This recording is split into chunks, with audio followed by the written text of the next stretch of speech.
नमस्कार, बुलेटिन में आपका स्वागत है। मैं हूं आपके साथ जीनत सिद्दीकी। शुरुआत करते हैं खबरों की। देहरादून के रानी पोखरी में पुल गिरने पर बड़ा हादसा हुआ था। आप जानते हैं पुल गिरा था, लेकिन उस पर एक खुलासा हुआ है।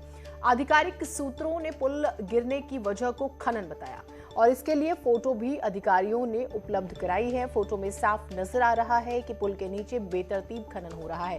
पूर्व सीएम हरीश रावत ने भी इसी को लेकर इशारा किया था। आज हरीश रावत पुल को देखने के लिए जाएंगे। बता दें कि शनिवार को एनएच अधिकारियों ने भी इसका सर्वे किया था और अब 450 मीटर लंबा डबल लेन मोटर पुल बनाने की तैयारी हो रही है।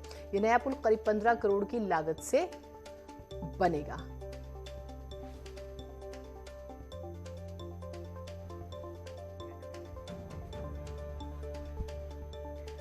और भारती सकलानी हमारे साथ, हमारी सहयोगी जुड़ी हुई है। भारती से बात करते हैं। भारती, अब कैसे इसकी जांच बढ़ेगी, क्या होगा इस पूरे प्रकरण में?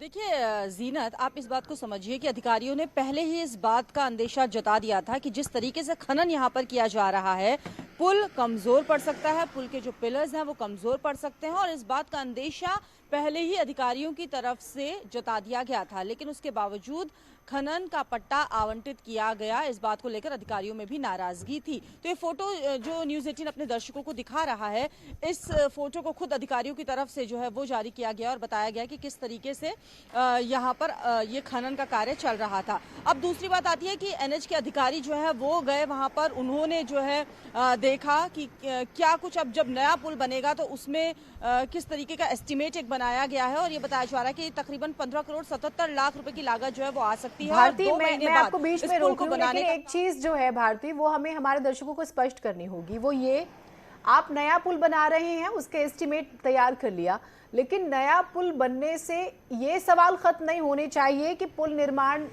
कैसा था और अगर खनन हो रहा था तो उसके लिए रिस्पॉन्सिबल कौन है। ये तो तय करना पड़ेगा ना आपको, क्योंकि उसमें भी जो खर्चा हुआ था वो पैसा भी जनता का ही था, आपने अपने घर से नहीं दिया। इसी को लेकर बिल्कुल जीनत, आप बिल्कुल सही सवाल कर रही हैं और इसी को लेकर सीएम पुष्कर सिंह धामी ने कमेटी गठित कर दी है और 7 दिन में वो कमेटी अपनी रिपोर्ट यहां पर देगी, जिसमें सीनियर इंजीनियर शामिल है और इस रिपोर्ट के बाद ही आगे जिम्मेदारी तय की जाएगी कि आखिरकार क्या वजह रही है, क्या वजह रही जिस वजह से ये पुल जो है वो ध्वस्त हुआ और खनन पट्टे को आवंटित करने को लेकर जब सवाल उठ रहे थे उसके बावजूद ये खनन पट्टा कैसे आवंटित कर दिया गया। इन तमाम पहलुओं पर जांच पड़ताल यहां पर की जा रही है और जो कमेटी गठित की गई है जीनत, वो अपनी रिपोर्ट सौंपेगी। उसके बाद ही ये पूरी स्थिति क्लियर हो जाएगी कि जिम्मेदार जो अधिकारी थे, जो इसके पीछे थे, उन पर क्या कार्रवाई की जाएगी। एक चीज और बताइएगा, ये जो नए पुल की बात हो रही है वो कब तक कोई डेडलाइन तैयार हुई है कि भाई इस वक्त तक हम इसे तैयार कर लेंगे, या फिर वो सिर्फ अभी मामला ठंडा करने की कोशिश है? कार्य शुरू किया जाएगा 2 महीने बाद। इस पुल का जो पूरा निर्माण कार्य है वो शुरू होगा। अगले हफ्ते से टेंडर प्रक्रिया जो है वो जारी कर दी जाएगी और ये कहा जा रहा है कि तकरीबन 2 साल का समय लग सकता है इस पूरे पुल के निर्माण कार्य में। ठीक भारती, बहुत शुक्रिया आपका तमाम जानकारियों के लिए। तो कुल मिलाकर न्यूज़ 18 जो है इस खबर पर जरूर बना रहेगा कि इसमें कौन कौन से लोग रिस्पॉन्सिबल है वो भी स्पष्ट हो, और अगर आप नया पुल बना रहे हैं तो कब तक बनाएंगे, क्योंकि ये जो पुल है इसके पीछे कई वजह है इसके ध्वस्त होने की। अवैध खनन, और अवैध खनन की वजह से उत्तराखंड के दूसरे पुल भी ढह सकते हैं। कांग्रेस कह रही है कि खनन के नाम पर पैसा बनाने का काम हो रहा है और पूर्व मुख्यमंत्री की विधानसभा से लेकर राज्य के कई पुल खतरे की जिद में है।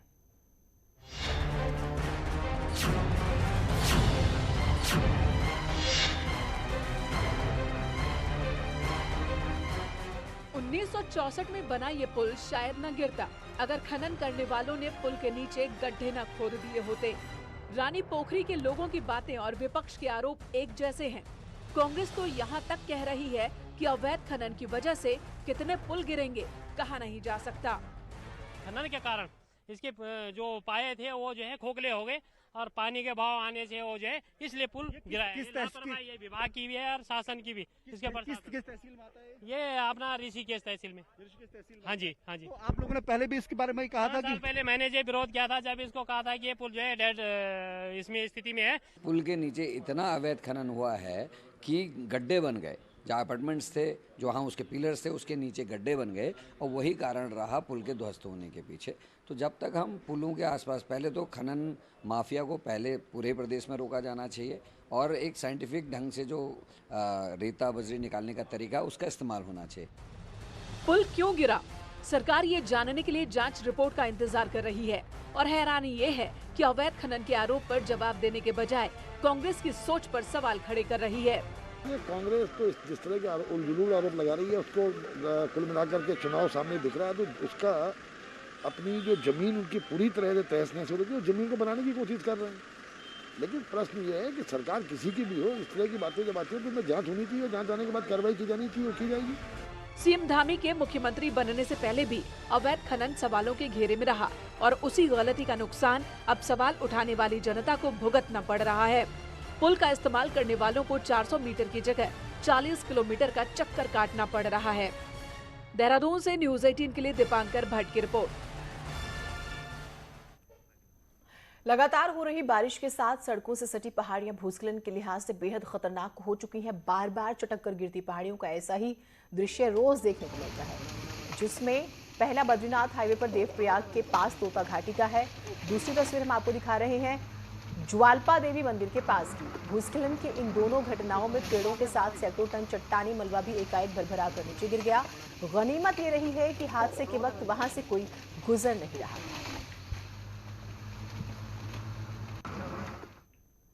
अल्मोड़ा में अन्य राज्यों और नेपाली मजदूर सैकड़ों की संख्या में काम करने के लिए पहुंचते हैं, लेकिन अभी तक उनका कोई सत्यापन नहीं किया जा रहा था, जिससे शहर में चोरियों की घटनाएं बढ़ रही हैं। और इसके बाद भी पुलिस ने मजदूरों का सत्यापन अभियान चला रखा है।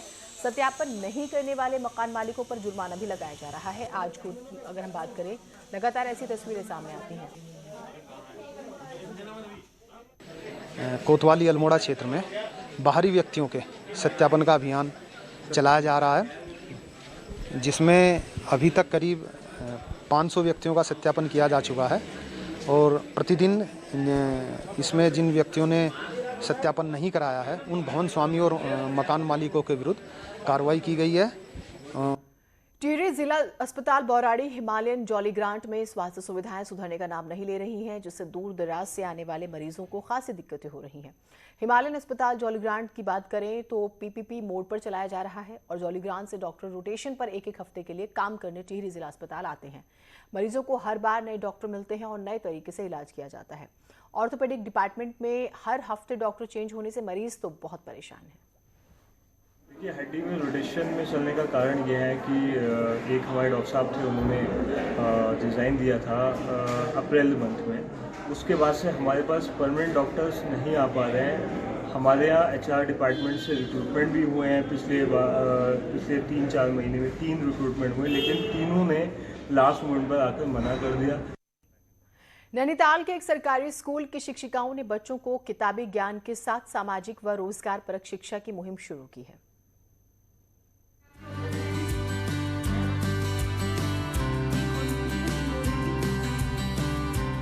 ये नैनीताल के खुपरा ताल का जग्यूड़ा स्कूल है। अनलॉक होने के बाद इन बच्चों का पूरा जोर कोर्स पूरा करने पर है। कोरोना से हुई पढ़ाई के नुकसान की भरपाई करने में टीचर लगे हैं। कई महीनों के बाद क्लासरूम में पहुंचे ये बच्चे काफी खुश हैं। इन बच्चों को यहाँ किताबी ज्ञान के साथ ही पर्यावरण, सामाजिक विज्ञान और लोगों से जुड़ाव की भी क्लास दी जा रही है। इससे हमें बहुत अच्छी सीख मिल रही है कि हमें चीज़ों को बर्बाद नहीं करना चाहिए, बल्कि उससे घर में सजावट की अच्छी चीज़ें बनानी चाहिए। फैक्ट्रियों के होने से मनुष्य को बहुत नुकसान होता है और उसको सांस लेने में तकलीफ होती है और इसका धुआं पर्यावरण में प्रदूषित फैलाता है। खेल खेल में शिक्षा देने का विचार एक टीचर के मन में आया तो बच्चों के आसपास के परिवेश को शिक्षा से जोड़ दिया। इसमें बीज, खाद से लेकर पर्यावरण और घरों के वेस्ट से रोजगार की पाठशाला दी जा रही है। स्कूल को भी इन शिक्षिकाओं ने खुद के प्रयास से पेंटिंग कर तैयार किया है, जिसमें प्रतीक चिन्हों के साथ मैसेज देने वाले स्लोगन भी तैयार किए गए हैं।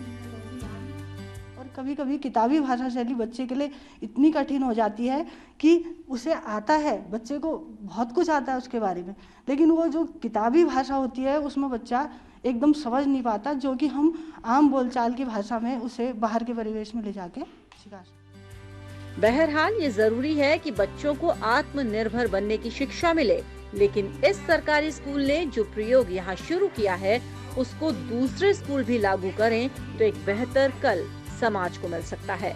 न्यूज़ 18 के लिए नैनीताल से वीरेंद्र बिष्ट की रिपोर्ट। टिहरी को पर्यटन के नक्शे में बड़ी पहचान दिलाने के लिए टिहरी झील में सी प्लेन उतारने की योजना बनाई गई है। साल 2019 में सर्वे भी हुआ, लेकिन ये योजना अभी फाइलों में ही अटकी हुई है। 42 वर्ग किलोमीटर में फैली टिहरी डैम की झील में पर्यटन की अपार संभावनाएं हैं। दूर दराज से पर्यटक टिहरी झील में लहरों का रोमांच उठाने आते हैं। इसी के चलते सी प्लेन उतारने की कवायद चल रही है। टिहरी झील में पुरानी टिहरी शहर की कई इमारतें और पहाड़ियां भी हैं जो वाटर लेवल कम होने पर दिखाई देते हैं। ये सी प्लेन के रनवे में बहुत बड़ी अड़चन है, जिसके लिए हाइड्रोलिक सर्वे भी हो चुका है, लेकिन सर्वे रिपोर्ट कहीं फाइलों में धूल भाग रही है और टिहरी झील में अभी तक सी प्लेन नहीं उतर पाया है। सी प्लेन को लेकर के पहले पूर्व में जब सर्वे हुए थे तो उसमें भूमि फाइनलाइज नहीं हो पाई थी। अब इसमें ऐसा शायद जो हमें जानकारी है, यहाँ पर आधिकारिक पुष्टि तो नहीं है कि उसमें भूमि वगैरह चयन की कार्रवाई लगभग पूर्ण हो गई है और उसके पश्चात इसकी जानकारी यूकाडा से प्राप्त की जा सकती है। वहीं झील के बोट व्यवसायियों का भी मानना है कि टिहरी झील में सी प्लेन उतरने से पर्यटक को बढ़ावा मिलेगा, जिसके लिए सरकार को प्रयास करने चाहिए और रोजगार भी बढ़ेगा। लोग ये मांगते हैं कि सरकार को जल्द से जल्द सी प्लेन टिहरी झील में उतारना चाहिए, क्योंकि इससे जो स्थानीय बोट के स्वामी हैं उनको भी एक रोजगार मिलेगा। टिहरी झील एक बड़े आयाम पर आएगी और देश विश्व के पटल पर आएगी। 4-4.5 सालों से कह रहे हैं कि टिहरी झील में सी प्लेन उतरेगा। हमारी भी आंखें थक गई कि वो कब उतरेगा, क्योंकि कहीं ना कहीं अगर विकास की चीज़ें, अगर सी प्लेन जैसी चीज़ें टिहरी में आएंगी तो कहीं ना कहीं टिहरी के स्थानीय लोगों को फायदा होगा।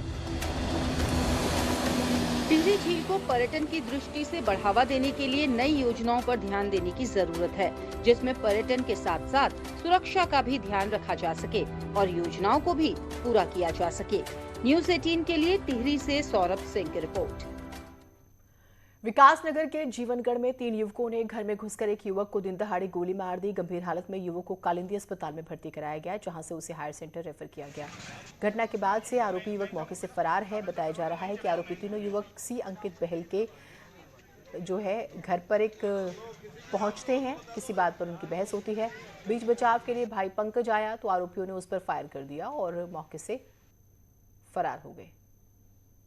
कोई 2 लड़के बाइक पे आए थे, ब्लैक कलर की जो बुलेट थी उस पे आए थे और एक लड़का है जीवनगढ़ में रहता है, पंकज बहल के नाम से, उसे गोली मारकर चले गए। जांच की जा रही है। कॉर्बेट की बात करेंगे। बाघों की राजधानी के रूप में जाना जाता है। मुख्य कारण यहाँ कम जगह में ज्यादा पाए जाने वाले बाघ हैं। अब बाघों का घनत्व ज्यादा होगा तो जाहिर है वहाँ बाघ के बच्चे भी अच्छी संख्या में होंगे। ऐसे में बड़े होते ये बच्चे कई बार शिकार का ककहरा पड़ते नजर आते हैं। एक वीडियो ऐसा ही सामने आया है गार्जिया जोन से, जिसमें बाघ के 2 बच्चे अपनी मां की निगरानी में हिरन के बच्चे का शिकार करते नजर आ रहे हैं।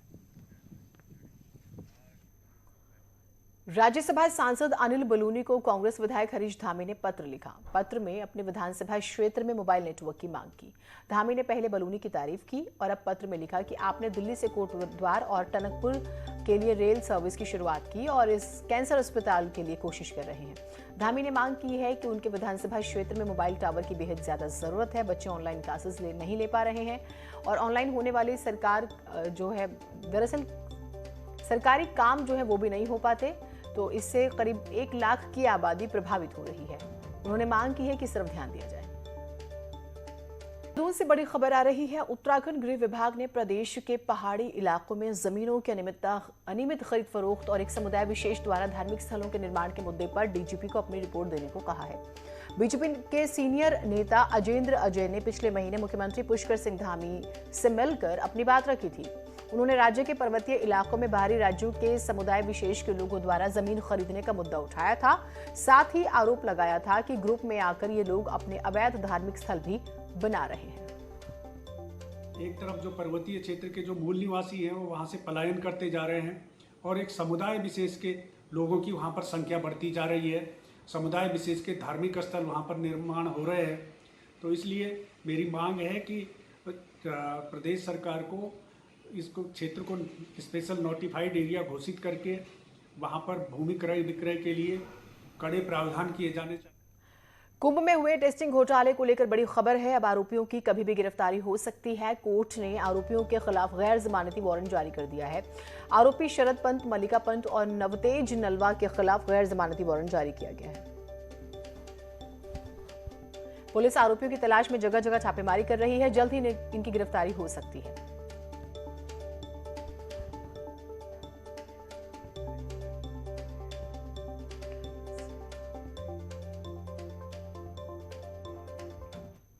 चलिए, इस बुलेटिन में इतना ही, लेकिन नजर डाल लेते हैं इस वक्त की हेडलाइंस पर। Headline presented by बेलकोलू।